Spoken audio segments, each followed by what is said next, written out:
Okay, guys, this is my review of Batman vs. Superman: Dawn of Justice. Basically, I'm going to start from different points in explanation about the structure, the four storylines that came together in the first place to actually make the structure, and how it's different from the others. And when I go through the four storylines, I'm going to go through each character. And basically, over this time period, I'm not just trying to convince you that it's a better movie. I'm also taking apart the different faults that it has. I'm not trying to make any favoritism. I'm actually not even trying to put forward any false notions because I'm not the type of person that actually put those in your head. Because a movie is a movie. People have their own takeaways normally. I'm just giving my opinion so you can better understand from what I've seen and what I've seen in the comics. So, here we go. Basically, we're going to start off with the structure. The structure of Batman vs. Superman was actually, it was more so a comic structure, not a movie. Because they actually took bold steps forward to actually make it like a comic.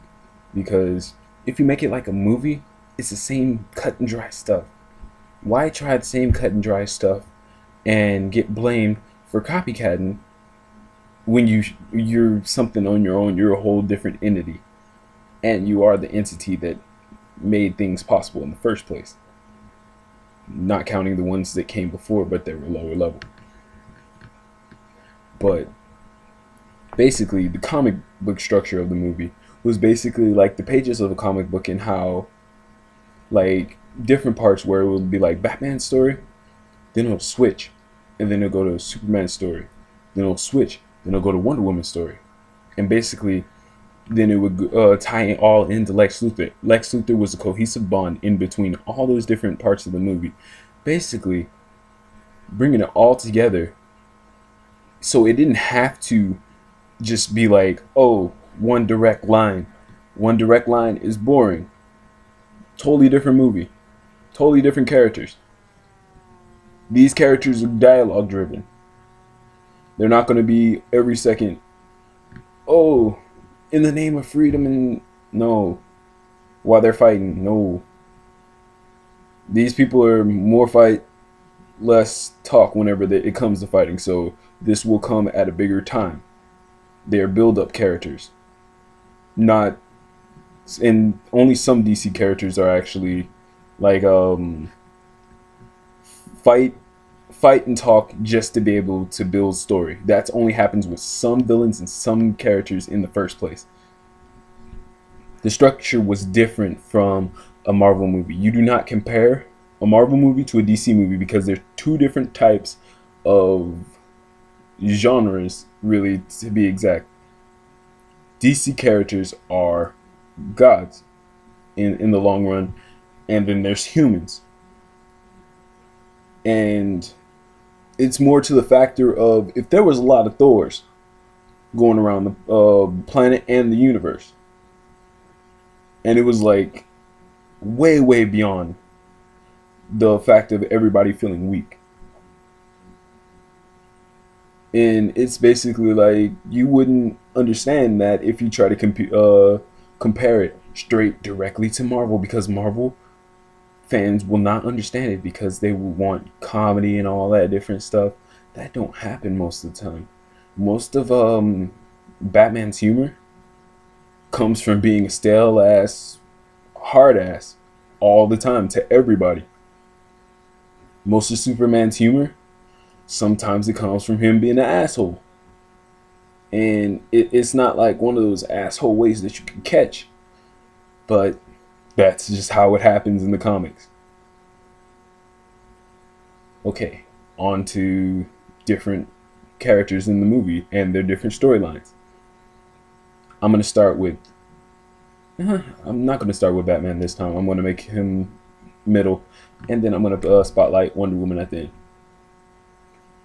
And basically, what Wonder Woman and Superman provide throughout this movie. They provide two symbolical things. Wonder Woman, she's not actually really a storyline. She provides cohesive story towards Batman's forward character progression throughout the movie. She also helps as a device to actually show Bruce Wayne's suave side. Basically, to be able to open up your eyes to the point where Bruce Wayne actually comes off a little like enchanting, charming to that factor. And whenever Bruce Wayne comes off this way, it gives off something that you have not actually seen before. Bruce Wayne sweeping different women off their feet. And that's something that you have not seen in a Batman movie before. That's also a proving point for the Batman character.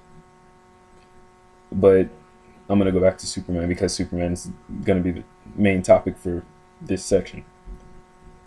Superman is actually, throughout this movie, he's supposed to be a device that you hate. He was made in the Superman movie Man of Steel to actually be the thing that you hate.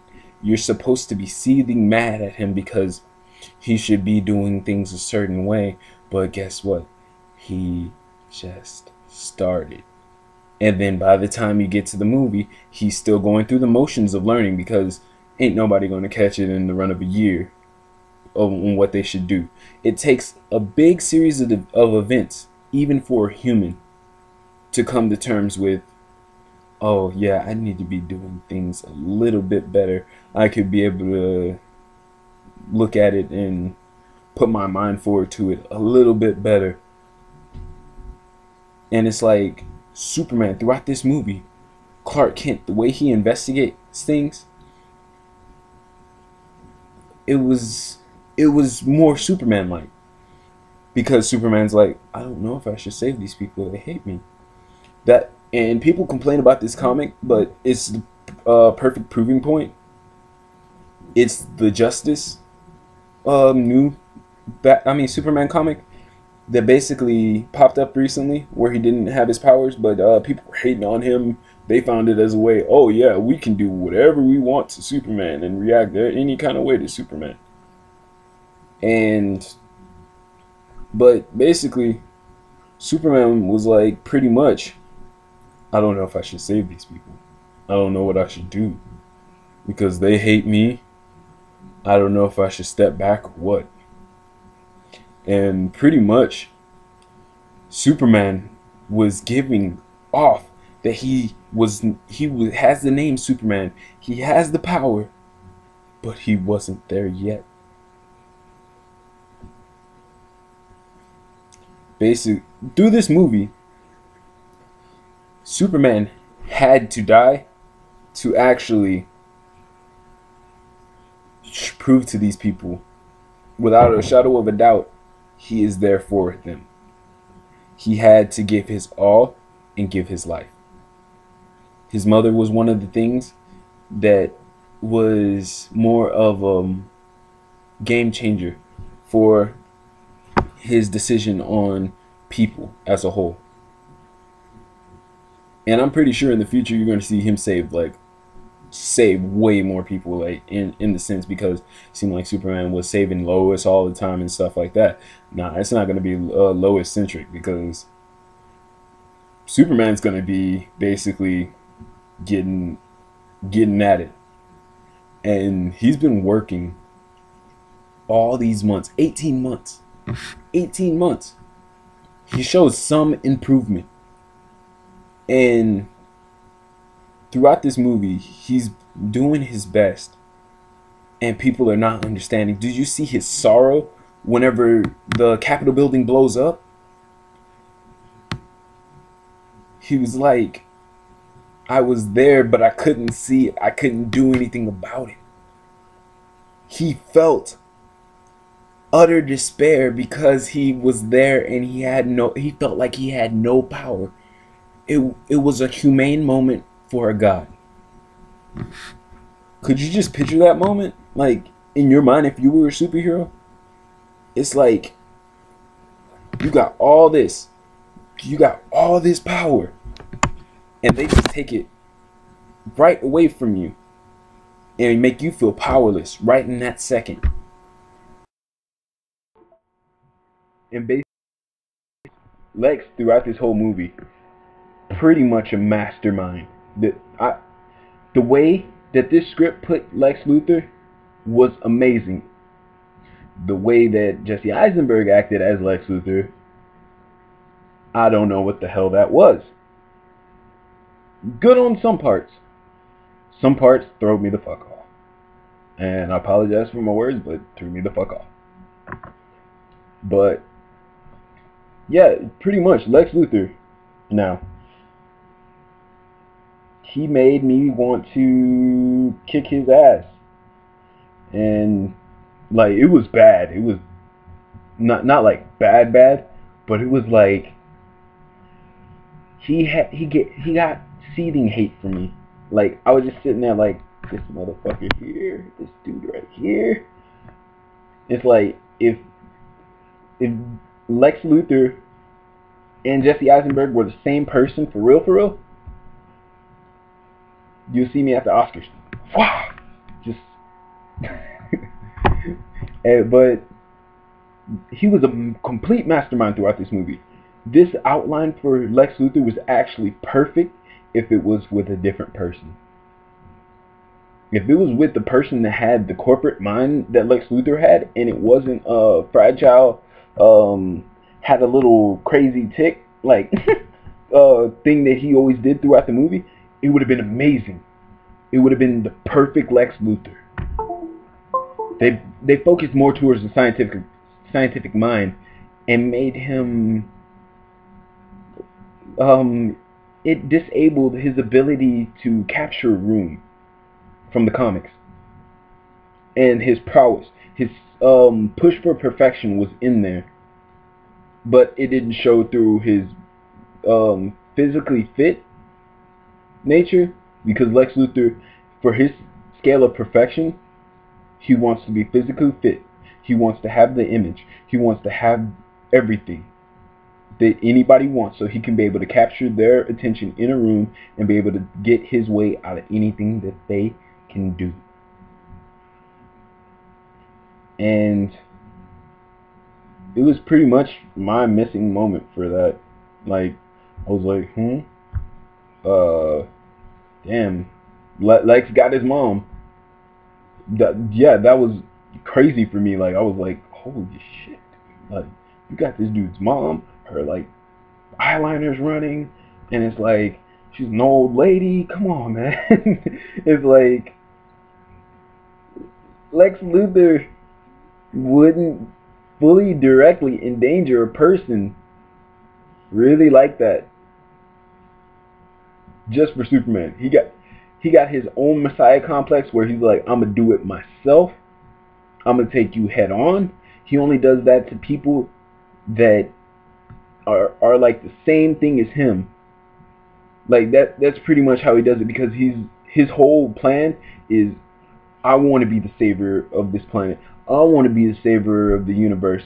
I want to be the person that protects everybody. I want to be Superman myself. It's like, without you here, I would have been their Superman. I would have been on top of every trade for weapons, everything to protect people. And it's like, weapon trade, all that different stuff would have been all on his side. But it's like, the way it was represented in the movie was too ticky for me. Like, he had like these weird tics throughout the movie. But that was my only problem, pretty much. That's what my review on Facebook was actually brought down to an 8.5 out of 10. Just because of partly that and Doomsday. So now on Doomsday, if they would have built him throughout the movie. No. If they would have built him throughout the movie, from the beginning point where he asked for access to the ship, it would have been great. Would have been great. Totally understand the reason why he was there though. But nah, I'm gonna build it through the middle of the movie, even though he got access to the ship at the beginning. And it's like, dude, you know what it would have brought on? Like, if you would have had enough time to explain instead of having him on these like little unnecessary things for like a brief moment in the beginning part of the movie, you would have made his masterminded plan look like the most amazing thing in the world. Like, you would have destroyed anybody's doubt about this movie completely, because it would have been the most prevalent thing about this movie. His masterminded plan, the classic DC villain level of intensity in every moment, capturing the things that people cannot conceive in their minds before time. Because at this point they think he's like a little weird dude that's like is not trying to do anything. But at that moment, whenever he was like, oh, all my plans just folded together. I've been waiting for the right time, right place. The Capitol building blew up. At the Capitol building blowing up part, I was like, oh, I thought they were going to take this dude. I thought they were going to take him down and let like freaking the court. I was like, oh. And then whenever Granny's tea thing, I was like, what in the did he really make this woman drink? Like, he almost had this woman drink his piss. I was like, what the fuck? Like, that was sadistic. That's Lex Luthor in his prime, but it's like, it didn't have him fully there. Like, that was the only thing that was missing. Doomsday, if he was built properly, come on, it would have been the best thing in the world. And it's like, I understand the look, because Doomsday can look like anything really, because at the beginning, because he's a baby pretty much. Doomsday doesn't grow up to like forever. I'm not even kidding you. In the comics, he was pretty much still a baby in present time. It's like he doesn't become like past the baby until like distant future. And for that, pretty much, Doomsday was not built for Superman. I never thought that for 1 second in my mind. As soon as Lex asked to know more, I was like, yep. And the look in Lex's eyes, he looked like he was not just preparing for Superman at that time. It looked like he was preparing for something more, because he had a deranged, crazy look before he even got to the end of the movie. Like, I was like, dude, this dude's really prepared for Darkseid, because he wants to see if it can get past Superman. If it can get past Superman, it can beat anything in the universe right now. But that's a whole nother, that's way beyond the threshold to be able to face Darkseid. Like, Doomsday, near and dear to my heart. Death of Superman, yeah, near and dear to my heart, but yeah, he ain't gonna face Darkseid. He wouldn't be able to, not at that stage, because Darkseid would like be able to defeat him many different ways. Like, that dude to figure out that there's something up with him coming back and not being able to be defeated the same way. And now, Wonder Woman. Yeah, Wonder Woman. Wonder Woman was she was the pinnacle of what Wonder Woman was represented as. Linda Carter, awesome. All that extra stuff that she had in her TV show, I don't know.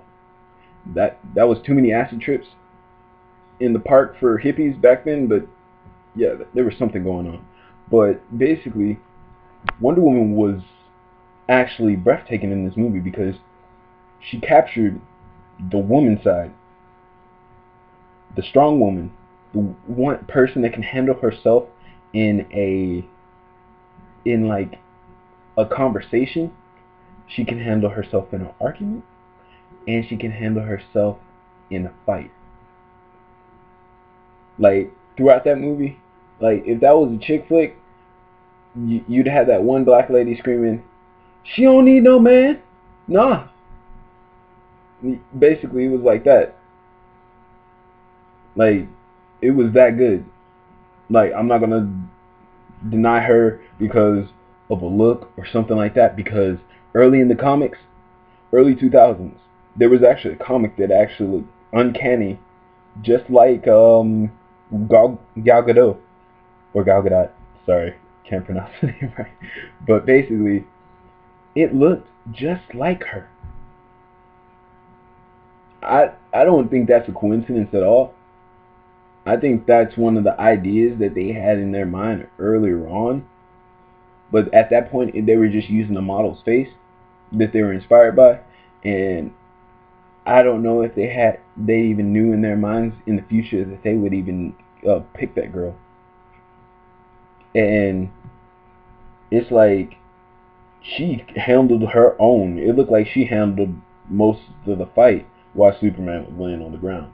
Like that's just me. And it's like Wonder Woman was another thing that was amazing to me. It brought me to a point where I was like, this could really happen. All they need is to capture a few characters and the way that they look and the way that they feel, and it's a dream come true. It like anybody could say, "Oh yes, Marvel's still better" and stuff like that, but as a comic book fan and as anybody that grew up inspired by them or something like that, it feels like a break, a, a break and a paradise to actually wake up in a world where you could say that the fictional characters that you love are actually come to life and that they are represented to the way that you would imagine them whenever it wasn't even previously possible 10 years ago, 20 years ago, 30 years ago, whenever like some of these stories were concepts in these people's minds. And it's like we've come a long way from the B movie Justice League, the TV show Justice League. We've come a long way from Smallville.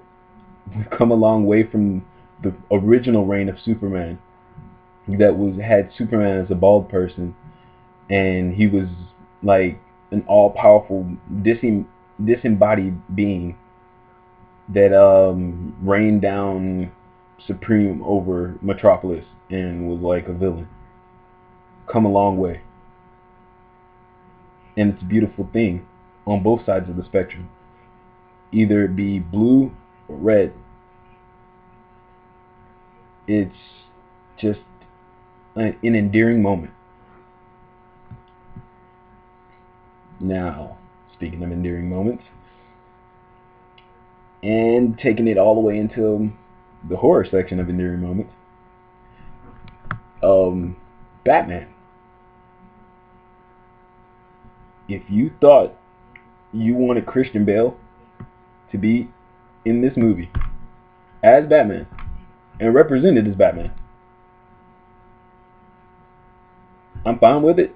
No, I'm fine with you wanting that, but it's like I had faith in Ben Affleck a long time ago. I was like, that dude hated Daredevil. He was like, oh, I don't like doing bad movies. That was a bad time in my life. He was like, he's doing everything he can to avoid that period of time in his life. He did The Town. How could you not think he was a good action in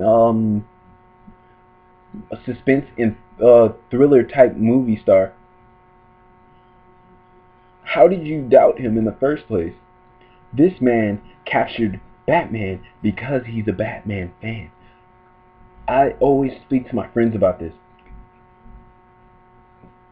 Ben Affleck has a bat cave at the bottom of his house. because he loves Batman so much. He started in Kevin Smith movies because he loves Batman so much. He used to be reading comics all the time because he, yeah, you already know what I'm going to say, loves Batman so much. This was a fan that evolved over time, went through a bad period, with a character that was made by the same person. I mean, made badass by the same person. But the thing that he was destined for, even in the 90s, Batman. To me, he looked like Batman. Always my pick for Batman. And it's like, if you doubted him for a second, I'm not going to say shame on you. I'm basically going to say you should look forward to the future with optimistic eyes, because pessimistic eyes will never get you anywhere, because you will doubt the person that will do the most and do anything to prove to not only you, the fans, anything is possible, that he loves it the same amount that you do. Because that was his whole strive this whole time, to show he loved it the same amount as you do. Nobody did more press things for Batman versus Superman: Dawn of Justice than Ben Affleck. This man showed up at every event, surprising fans, talking to fans. At first he was kind of to the back and like awkward about it, because he didn't want to get jumped on or anything like that. He just wanted to comment about what he was doing and the art that he would like to do, and he did it. This man was Batman from the beginning of the movie. And let me tell you about that scene whenever he first appeared. When that dude was doing the human trafficking trade and everything like that, and he was in the villain's house, and the women were like, nah, we're not going to get out of here. No. The thing about Gotham, everybody fears the Batman. That should not have been a thing in the Chris Nolan movies. Everybody fears the Batman because they don't know what the hell it is. Like, only people that see Batman near are eventually, like, later on into his career. Like, far into his career. But it's like, everybody else fears the Batman because this dude must be crazy. Running around, billionaire in a bat suit with his underpants on the outside. That dude must be crazy. Getting shot at? Nah. But basically, at the beginning of this scene in this movie, the cop goes upstairs with a shotgun, creeping, and basically, as soon as he gets to the top of the stairs, he looks down into the room. You don't know what he's looking at first. All you hear is the sound. Like the dude like panting and breathing really hard. He got branded right here. Bat symbol coming down his chest. And it's like, how else do you make them fear you? You can't just beat up a person these days and times. You have to scar them for life. That's coming from a modern person. You have to scar them for life to be able to like forever have in their mind that they should fear anything. And as soon as he like sees the scar thing, like that dude freaks out. He's like, oh, and like he sees how freaked out this guy is. That's a criminal, and he has the whole human trafficking trade going on with the Asian women in the bottom. Quagmire. But basically, it's like he's like, I don't know what to expect. Got the shotgun, moves farther in the room. He looks behind him because he hears a sound. Then he looks down, and then like out of nowhere, he looks up. And Batman's like, don't look at me, don't look at me, don't look at me, in the fucking corner. Like hanging on the wall. I'm like, hold on, how did he do that? It's like that was a small wall, and like out of nowhere, when the dude lifts up and sees Batman, shoots at the wall. Batman's bulletproof. Yeah, bulletproof. And basically goes like a bat out of hell on the side of the wall while he's getting shot at with a shotgun. It was like a horror movie scene. The anticipation and the music put into this part was astounding. The music throughout this movie, to be able to make the tone, was astounding. And nobody could say throughout this movie this was a dark movie, because the music and the tone for certain parts was light, and it made the gravitas of the moment felt in your heart. If you didn't feel it, you weren't paying attention, because you're supposed to pay attention to every aspect of the movie instead of just look at one thing, because you're boring yourself by just you're staring at the screen. People are talking. Their mouths are moving. What the fuck is going on? You can't do that. So when you move on into that scene, it's like the horror is there. The mystery is there. When you see Bruce Wayne throughout this movie, you're like, oh yeah, that's Bruce Wayne. I'm feeling it. I'm feeling it. Ain't no doubt in my mind that's Bruce Wayne, because he was getting his shit on. You understood why he hated Superman.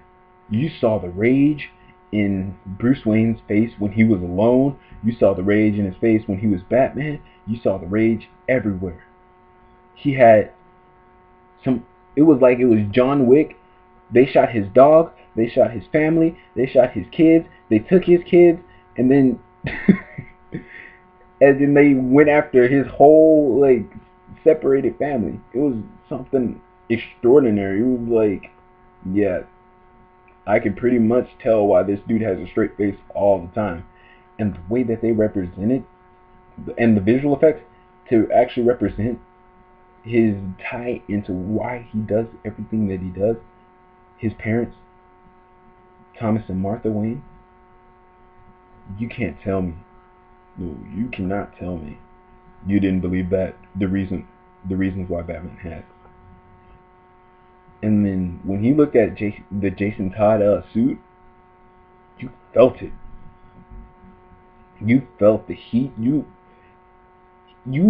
felt the anger he has when he looked at the Batman suit.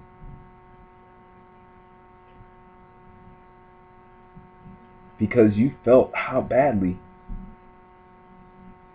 he didn't want, he's not Bruce Wayne. No matter what you say, he's not Bruce Wayne. But he doesn't really want to be him. He is the Batman. That's who he is. That's why he had so much concentration on that suit. That's why he was looking that way. That's why he was feeling that way. Because if nobody will save anybody, then what good is he in this world? If he couldn't save his own parents, what good is he if he can't save anybody else? Because he wouldn't have purpose. His whole purpose as Bruce Wayne and as Batman is to save people. Nothing else. Because pretty much he has no real life unless he allows himself to have a life. That is Batman. And that is the mysticism behind Batman. The reason why he goes after Superman and the reason why they hate each other is perfectly explained and shown. You just got to pay attention. You got to see with your eyes and hear with your ears, and feel with your heart, but also acknowledge it with your mind, because it was all there. It was all there. You're just missing out if you're saying it's like horrible, and you're just being overly judgmental because you're not trying to actually admit, oh, the explanation was good.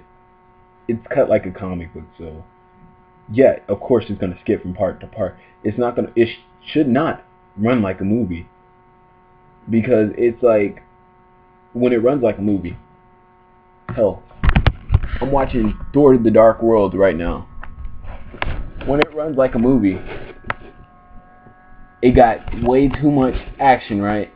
And you're like, they could have went differently in the first place. And it's like I would have actually admired more dialogue. Like more dialogue would have been brilliant. So it's like I look at this movie and I'm like, yeah, even though Thor's a fighting character and a Viking type character with Asgard and the whole mythology, it's like, oh, some of the back and forth should have been there. Dawn of Justice was a back and forth movie. It was political. That's why there were so many social exchanges. And that's why there were so many high moments on the social exchanges. Because if you're not a social person, you will not. It's like if you're not a social person at all, sociable nature between two people actually can show more heat than a person that's just quiet all the time. You save the quiet for the action unless you're a team. Vocalization is, being vocal is perfect for those moments. But when you're not in a team, you shut that shit down. You don't talk to the villain, pretty much, unless they are off their rocker and you need to talk them down. Because if it's something else, they're going to kill you. So it's like, that's pretty much why this happened in the movie. Pretty much when the Trinity appeared on the screen, you knew what was going down. It's like you understood why they talked. Batman didn't talk to Superman at all because his main prerogative was, I'm gonna get in that ass all day, every day.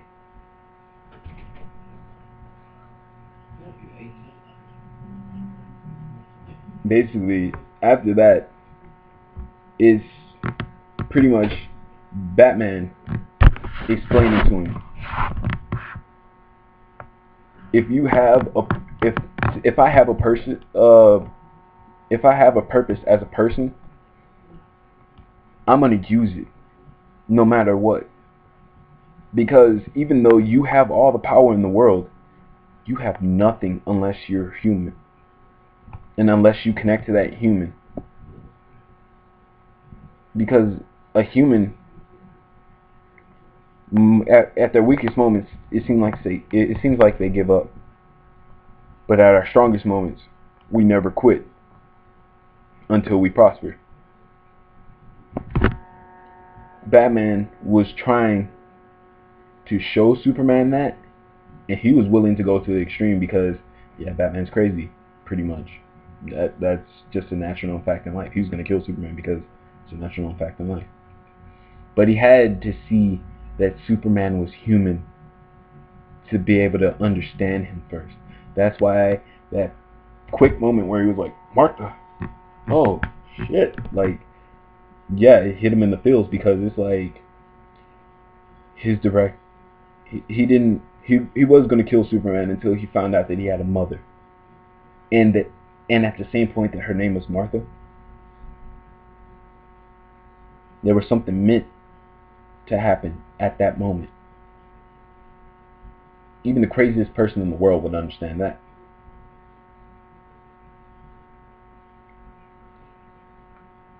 And it's like, this movie was solid all the way through. More than solid, actually. It was just pretty much Lex Luthor. It was pretty much, and the way he reacted to everything, the way that it was performed was not to expectation, but that should not take away from the way it was written, because that was actually very smart. It was above anything that I'm not gonna try to like throw flames into a flame war or nothing like that, but yeah, it was pretty much better than Marvel ones that I've seen. And it's not to the fact of favoritism, because I'm a DC fan for a very long time, but it's like my favorite uh comic book hero before I even knew about some of the DC ones was Spider-Man, until he started getting misrepresented on TV. Yeah, it was I was pure Spider-Man all day, like book fair Spider-Man. So, and it's like Gambit, X-Men, Onslaught, all those different characters, and it's like whole I can name a whole bunch of obscure characters, and it's like as long as you catch those things with the villain, you're gonna have a solid movie all the way through, because you have something to build up towards. And it's like when you build up to something past that, you have a future. If you just throw your ball into the court and don't look, guess what? Your ball might come up missing, or you just pretty much threw it for no reason because you had nowhere to aim. So you lost your ball and dropped the ball at the same time. So yeah, Batman vs Superman, altogether a good movie. Doomsday missed out a little bit. It wasn't the design or anything like that. It was just needed to be built from the beginning of the movie, whenever he got access to the ship. Ends Zod, so it's like if they would have worked Zod in early and then had him like get access to the ship, it would have been amazing. But pretty much, great movie. It took my attention by storm. It did not leave anything. It didn't leave pretty much anything to the imagination, because it was the stuff of imagination. So don't let favoritism tarnish anything that has to do with the movie, because it will destroy pretty much all that you love, and it will destroy the art. It will destroy anything that keeps you going on the inside for fighting for the hero and loving the villain in their own weird way. So don't let anything hinder you from being able to go out and see this movie. The fans have spoken all around the world. This movie has so far gotten 424 million across the globe, and it's probably way past that by now, but that's the biggest opening for a superhero movie ever. So don't let anything get in your way. Just go see the movie. Bring out your own opinion of it, and bring optimism to the table. Do not bring pessimism, because it'll bring all the walls of imagination down until you have nothing left. So yeah, have a good day.